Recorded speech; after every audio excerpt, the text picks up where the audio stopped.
சுதந்திரம் என்பது சும்மாவா வந்ததே. பிளாசி முதல் செங்கோட்டை வரை உரை ஓவியம். சுதந்திரம் என்பது சும்மாவா வந்ததே.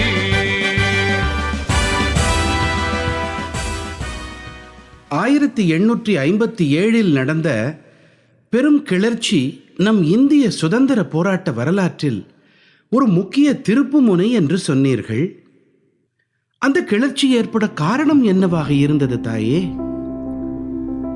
மகனே, உனக்கு அப்போது கவர்னர் ஜெனரலாக இருந்த டல்ஹௌசியின் நடவடிக்கைகள் குறித்து சொன்னேன் அல்லவா?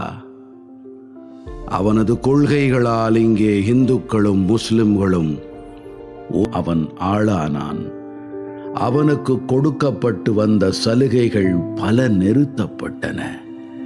செலாவணி ரூபாய் நோட்டுகளில் இருந்த அவனது பெயர் நீக்கப்பட்டது. பஹாதுர் ஷாவை செங்கோட்டையிலிருந்து குத்துபுக்கு குடிபெயர கட்டளையிட்டார்கள். ஃபக்ருதீன் மரணமடைந்த போது புதிய வாரிசு அரச பட்டத்தை சூட்டிக் கொள்ளக்கூடாது, அவன் தில்லியில் தங்கக்கூடாது என்றெல்லாம் தடை விதித்தார்கள். இப்படியாக தில்லியில் 300 ஆண்டு தைமூர் குடும்ப வாரிசுகளின் ஆட்சிக்கு ஆங்கிலேயர்கள் முற்றுப்புள்ளி வைத்தார்கள். இது முஸ்லிம் மக்களிடையே பெரும் மனக்கொந்தளிப்பை ஏற்படுத்தியது.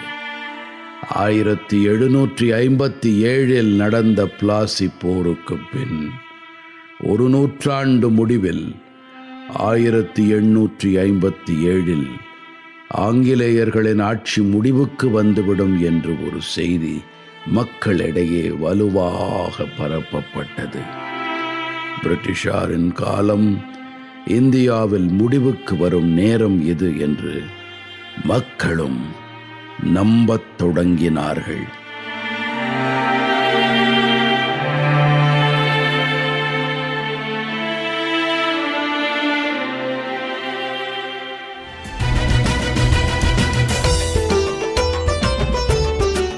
பிளாசி முதல் செங்கோட்டை வரை உரை ஓவியம் கேட்டீர்கள்.